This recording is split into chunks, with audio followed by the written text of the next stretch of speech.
What is going on, everybody? Thank you for tuning in to another edition of On the Road to Victory. I, of course, am your host, Jimmy Smith. And thank you for taking the time on this beautiful Tuesday night. The storms are coming in. You can probably hear them. Apparently, some flash flood warning coming my way at 10 o'clock. So, got to get this in before I possibly lose power.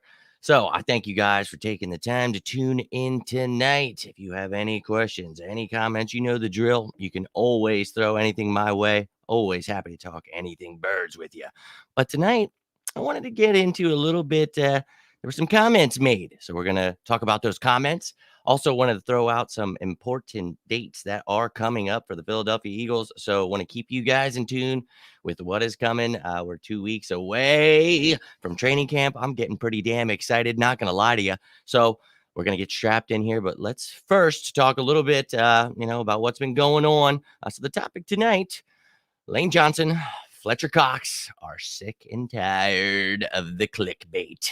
The national media, Philly media, whoever. And we are too. Because let me be real with you, ladies and gentlemen, it never ends. No one likes us, and we don't care, right? That's great. But kind of do, because it's annoying as hell. We are trying to retool, figure this thing out. We know we had some issues, so I understand the grief from these two when they saw the comments that we all saw. So let's talk about those comments. But dude, it's just ridiculous that it really never ends, no matter what. So let's take a gander at this comment from Michael Robinson today from the NFL Network. Not going to say any names, but I know some guys in that locker room who they question this guy, and they question he can truly lead this team with his little laugh face. Not sure why it made it look like that, but sure, great. NFL analyst Michael Robinson. We all remember him, fullback for the Seattle Seahawks, also for the Niners at some point. So that's great. Fantastic. But who is this magical source in the team? We know we've dealt with this the last few years with anything to Carson Wentz, to Alshon Jeffrey, to old Scandrick. Don't care about these players. They're gone. Don't want to talk about them. But of course, the drama continues. And I don't really like to get into it too much, but I thought this was pretty great today. So we're going to get into it. We're going to talk about, is there anything to see? As you can see, the ghost of Nick Wright and Josina Anderson there in the graphic. I'm sure they could possibly have something to do with this. I kid, but do I? As you see there, fine and dandy. It's annoying. So let's take a look at what Lane Johnson had to say in response to seeing what he saw about Nick Sirianni. Say the names then. Enough with the BS hiding. Hashtag fake news. You love to see it from Lane Johnson. He's always going to bat for his team. We all know that. But he literally has been talking, which we're going to show that graphic in a second here. He's been talking about how much praise, he's giving to Nick Sirianni. We've heard from Darius Leonard, Zach Pascal from the Colts. They had high praise for the guy. Frank Reich, high praise for the guy. Now, look, everyone has their different opinion. That's fine. We have no idea what this guy is going to look like, but it's ridiculous. Don't be hiding behind doors. If someone really is saying anything, it's kind of ridiculous. But it just kind of seems like more of this clickbait. They're always trying to get Eagles fans riled up. They know that we will. They know that it will create content. They will get the clicks. And that's what it is. So you can't really, you got to take everything these guys say with a grain of salt. Let's be real here. So, yeah, I really don't care. I'm excited for Nick Sirianni. I think he's going to be an awesome leader. I think, he's really bringing the type of, we talk about the yin and yang with him and Jalen Hurts. Jalen Hurts is the Terminator, dude. He's coming out there. He means business.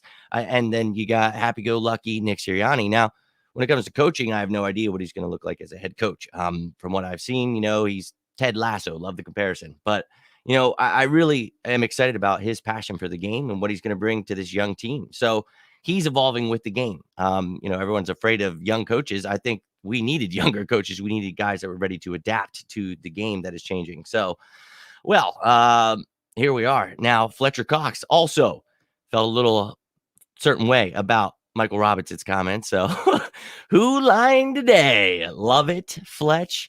Another man always quick to stand up for his guys.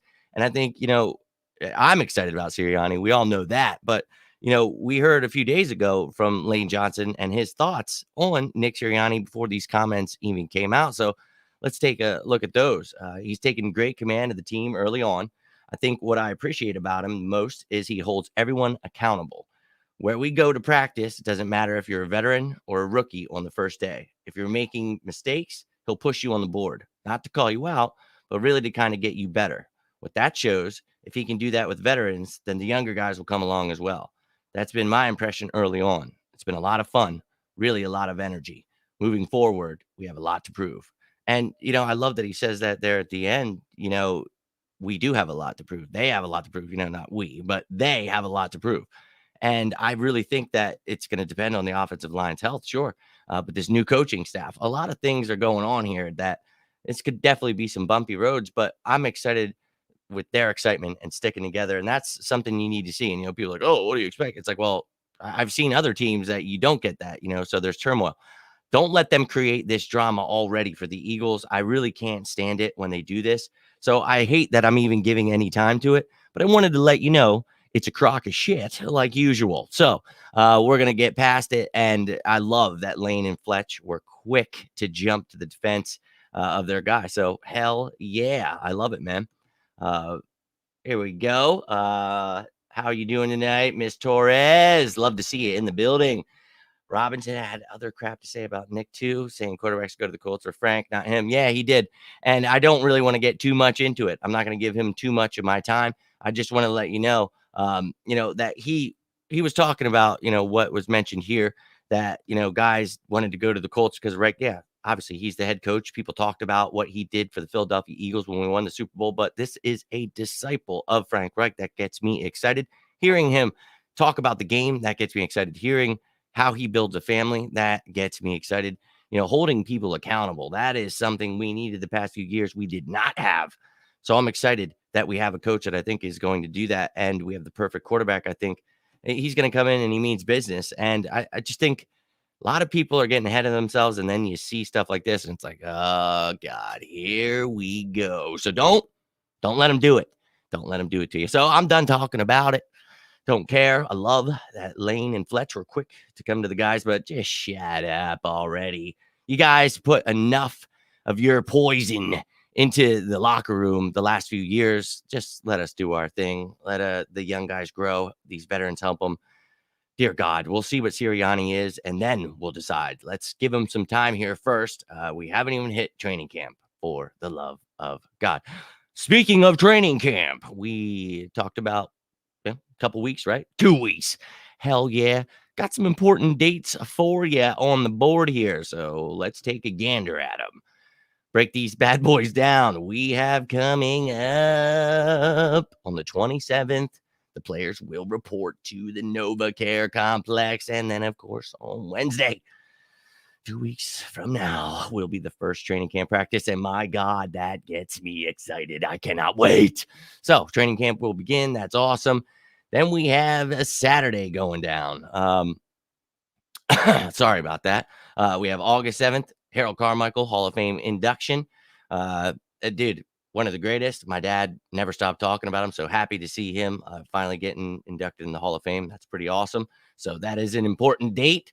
Then we've got the first open practice. I will be there in attendance. Hopefully you guys will be as well. It'd be great to meet some of you guys or see some of you guys again. That will be at 7:00.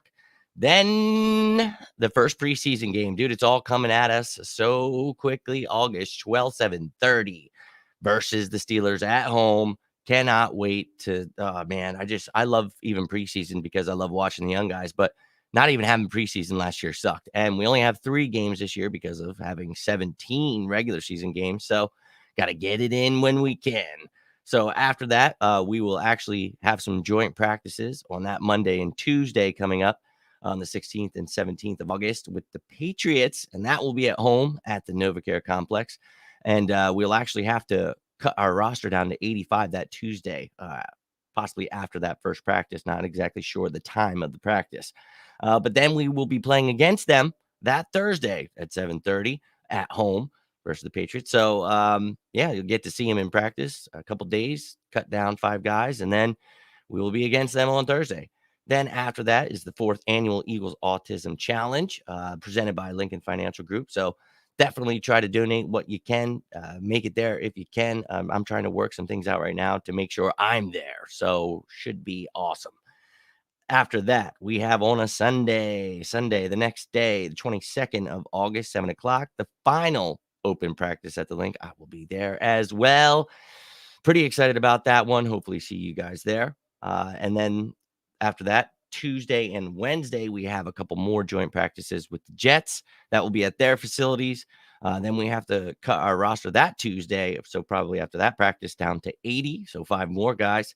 And then that Friday, I'm not sure why it says that because I'm pretty positive that's a Thursday. But hey, the dates work out where it's a Friday. So I guess I have it wrong on the other page. My mistake. Preseason at the New York Jets. So that will be the final game. We only have 3, like I mentioned. And then you have to cut your rosters that upcoming Tuesday, final day of the month of August, down to 53 men. And then, ladies and gentlemen, September 12th at 1 p.m., we head on down to Atlanta to whoop some ass. And I really can't stress how exciting that truly is. So if you missed those joint practice dates that we learned about today, the 16th and 17th, and then the 24th and 25th, one will be at home, and then we'll play them a couple days later. Then the same goes for the Jets. Then after that, the preseason schedule, if you missed that, you see home, and then away. Only 3 games, the 12th, 19th, and 27th. So that last one is actually a Friday, the Jets. So that graphic is wrong. But yeah, those will be the only games. And then, dude, football's coming. Like, this is insane. We are literally, oh, yes. Oh, yes. It's coming up about 2 months away, but we're going to have training camp. So that at least gets me through. I have enough to focus on. And you guys know I do this every day anyway. I talk to birds because I love the birds that much. But, more to talk about is great. I'll take it any day. Any truth about us getting Richard Sherman? Look, Denny, I'll be real with you. There's no truth to it. He's a free agent that we could be interested in. There's a lack of help at the outside corner position. I would say that that's a dire need. We have talked about that over and over and over and over again. We had a show last week. Go ahead and check that video out. We talked about possibility of signing Richard Sherman himself. He's right on the graphic there. When that came out a few days ago, it's a possibility. We have the money. We could sign him. We could sign Steven Nelson, but they have to take the money that we're offering. And, we have about $4 million in cap. Once we sign Landon Dickerson, um, you know, we'll still have money. So regardless of getting rid of Zach Ertz, which most people think has to happen before we can sign anyone, dude, that gives you $8.5 million more. Yeah, you could sign a lot. You could sign a few people. So we have the cap room. It's just a matter of waiting right now. We've got 2 weeks. So upcoming weeks here, strap in, man. Be ready because the Eagles could definitely make some moves. I would love to see them sign Steven Nelson. Wouldn't be against Richard Sherman. Talked about a couple of trade candidates in that video. So go ahead and check that one out if you have the time. I really think they need to address that. I love Zach McPherson, the draft pick. He can play inside, outside zone, man. But I think to start his career, he doesn't need to be thrown into the fire outside. And I don't want Avonte Maddox outside. So that kind of leaves a problem. I like Josiah Scott competing at the nickel, a guy that can help on special teams as your 4th or 5th. But let's be real. You brought in Nate Meters to compete, all guys that are nickel backs. I think I have a list of the corners here that we have. There better be some truth to us being interested in a corner because here's the list. Yeah, that's not going to make you too excited to be real here. Yeah. Darius Slay's your outside guy. Love him. Kayvon Seymour can play outside. Craig James had to. He's not an outside guy. Michael Jacquet, hopefully he's progressing. I don't want to be too harsh on him. He had one good game, and then he got thrashed a few more. Graylin Arnold, that's a nickel guy that can play safety as well. And then Lavert Hill and Shaq Taylor, they're at the bottom of the depth. They're not going to do anything special for you. Not to rag on you guys, but let's be real. There is a dire need. So I would definitely. I think they are probably looking at other teams, hoping that maybe they'll, up the price for Zach Ertz, give more for him because they obviously didn't like what they've been offered so far. So maybe you could find a corner from somewhere. I mentioned that in that video to trade Zach Ertz to, so you get that cap relief and you get yourself a corner. We'll see what they do. I don't think you're going to be able to get too much for Zach Ertz at this point, but maybe you keep him around, so maybe he's not even a part of the equation. But a lot of people feel he needs to be. He doesn't. I also have videos out there about the cap situation, so check those out. A lot of just a lot of confusion about the cap right now. I have a graphic here of it still at $4,720,771. That's pretty good. And then we figured out what the cap was going to cost once you took it off. You replace Landon Dickerson's contract with the last player on the 51 because it's only 51 men that actually affect the salary cap. So you got your cap difference here. You look at it. There's your salary cap. You still have 3,996,831. And even if you sign a guy for 4 million, 5 million, that doesn't mean that's what his cap hit is. Look at the signings we had: Flacco, Ant Harris, Eric Wilson. I mentioned this all the time. These guys all under $2 million in cap hit. Kerryon Johnson under $1 million. Andrew Adams under $1 million. So all good signings with small cap hits. So if you could do that again, and that cap hit isn't even the full blow of the cap hit, you got to just replace it with the bottom person on the 51-man roster, which at this moment is like 820,000, something like that. So yeah, let's hope he can find a way to get an outside corner. And yeah, I'd be very excited if they did that. So let's strap in, man. So there's definitely some kind of truth. They're interested, but not necessarily just Richard Sherman. And then, yeah, it's almost football season. I couldn't stress that enough earlier. Yes, go Birds! I'm going to lose my mind. I'm going to be at the first home game, but I don't know if I might not have a heart attack week 1. So I'm strapped in. I'm ready, but I'm going to be doing as much content as I possibly can throughout these playoffs, or I'm sorry, this training camps. Sorry, I was trying to read that. Yeah, dude, Kerryon Johnson was very huge. And then the fact that he restructured and went to $920,000 cap hit, I believe it was. Sorry, I don't have that graphic anymore, but he was only still like 1.2 million. But just the fact that he saved us more cap room, like, yeah, that was a great. It was great by Howie doing that, but just putting him in the backfield. We talk about the competition he provides with Jordan Howard, dude. That's awesome. We needed a goal line back. You add that with Miles Sanders and you drafted Kenny Gainwell. I love that pick, and I can't stress that enough. And we talked about Kenny Gainwell before the draft, and I really think that he's a perfect fit. That Sproles type back. So he can actually pass protect, run the ball, catch the ball. All those guys can do that. Kerryon Johnson, even Jordan Howard, Miles Sanders. So we'll see who makes the team, but I think it's going to be Miles Sanders, Kerryon Johnson, Kenny Gainwell, and then possibly a fourth in. And it's going to be between, do you keep another back, Jordan Howard, kind of the same as Kerryon Johnson, or do you keep someone like Boston Scott who can also help you on special teams? But he got a lot of young guys that can help you on special teams at other positions. So we will see, man. It's going to be a very fun training camp, and that's what I'm talking about. We've got a lot of competition, and we've been doing the whole positional outlook. Go ahead, check those videos out on my YouTube. I've got every position broken down for the Eagles, and now we're on to the NFC East. Got through all of the offense, did the defensive line yesterday. We'll be getting into the linebackers the next couple of days. So, hey-oh, it's coming, baby. It's coming. So I hope you guys are all having a great night, but I am going to get rolling. Oh, look at that. On cue, my dog. But I'm going to get rolling out. If you guys have any kind of questions, comments, you're watching this later, please feel free. I always try to get back to you. You can always reach out to me. If you want to talk birds, you want to talk anything personal, always here for you guys. I'm not saying I'm any kind of expert, but I don't like to see anyone go through anything alone. So always try to extend my hand as a friend, and I truly do mean it. I appreciate all the support you guys give me, following me on these platforms, liking my stuff, retweeting it, subscribing. Seriously. And I know, and I was watching these videos like how to grow your content. And it's like, they say the stuff, and I hate saying that, but I do want you to know that I do appreciate it. It really means a lot, and it helps every time, I see the impression. It doesn't get out. I got a lot of followers, but not many people see stuff. So I just keep pushing, baby. And I appreciate those of you who do tune in, who do support me. So I appreciate it. We got another comment in here. Love how Boston hits the hole. Me too, man.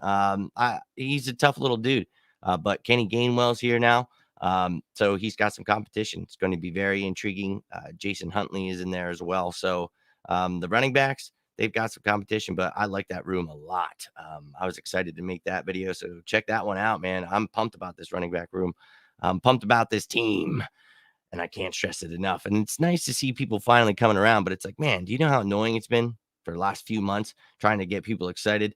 And you guys are there with me, I know. And it's like, but there's just those people out there, just Debbie Downers. And all of a sudden, finally, they're like, yeah, I love the Eagles. And it's like, wait, didn't you just say they sucked and dumpster fire and Hurt sucks, this guy sucks? It's like, why do you gotta do that? Why can't you just, if you're pessimistic, just simmer down? I'm not trying to tell you how to be a fan, but why trash the team? And then all of a sudden, just flip it up, dude. It's like, don't be a bandwagon fan. Don't flip flop, dude. You ride till you die. That's how it is, man. And that's how I've always perceived it, man. And I don't like to try to tell people how to be fans, but it's just annoying. It's like, this is a young team. They're gonna struggle, dude. Like, but let's get behind them. We're fans. We literally don't do anything else. We don't coach them. We don't play. We don't do anything. We're fans. So let's be the best fans and show them that we've got their back, because we're not Cowboys fans. We ain't going to just jump ship. We're going to show them we got their back. We're going to watch them grow the next couple of years. And I think they're going to be competing. I think they're going to surprise a lot of people even this year.